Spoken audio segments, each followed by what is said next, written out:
ইউনিয়নের আজকে যে দ্বিধা বিভক্তির কথা বলেছেন এর পিছনে একটা ইতিহাসও আছে। 1992 সালটা সৌরভ ভাই জানেন, তখন সৌরভ ভাই টকভোগে সাংবাদিক সেই সময়ে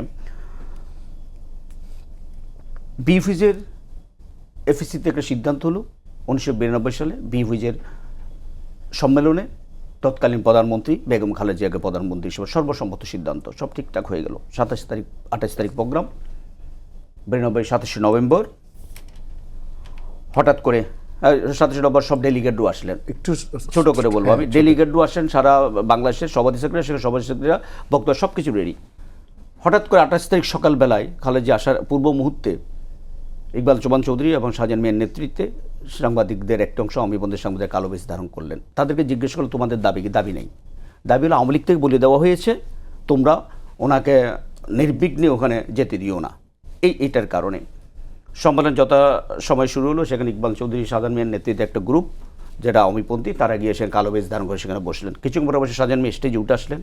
তিনি বললেন, খালেদা জিয়াকে বলেন যে আপনি জনগণের ভোটে নির্বাচিত, এর আগেও আমাদের এখানে বঙ্গবন্ধু শেখ মুজিবুর রহমান এসেছেন প্রধানমন্ত্রী, এটার আওয়াজ আছে, আপনার সম্মানে আমি এটা খুলে ফেলছি, আপনি আমাদের সাংবাদিকদের দাবি দাওয়াগুলো একটু দেখবেন। উনি খুবই ভদ্রভাবে বলছেন। কিন্তু ইকবাল চৌহান চৌধুরীর নেতৃত্বে আরেকটা অংশ বা গ্রুপ তারা কিন্তু সেটা করেননি।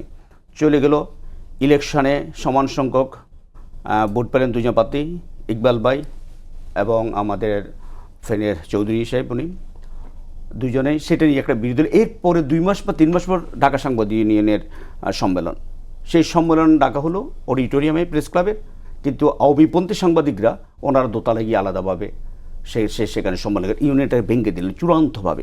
এভাবে ভেঙে দেওয়া হয়। আদতে ইউনিয়ন ভাঙ্গার মূল কাজটা শুরু হয় 1975 সালে বাকশাল গঠনের পর। বাকশাল গঠনের পরে যখন সাংবাদিকের কিছু অংশকে জোর করে বাকশালে যোগদানে বাধ্য করা হয়, সেদিন অনেকে সেদিন কেঁদে বাকশাল ফর্মে সই করেছে। তখন থেকে একটা বিরোধ চলে। একটা হলো বাকশালের পক্ষে কট্টরপন্থী, আরেকটা হলো প্রকৃত সাংবাদিক, যেটা সৌরভ ভাই যেটা বলছে আমাদের দলদাস না হয়ে আমাদেরকে সাংবাদিক হওয়া উচিত। আরেক গ্রুপ ছিল না, তারা কোনো দলের সেটা কিন্তু সেখান থেকে কিন্তু এই বিরোধটা শুরু।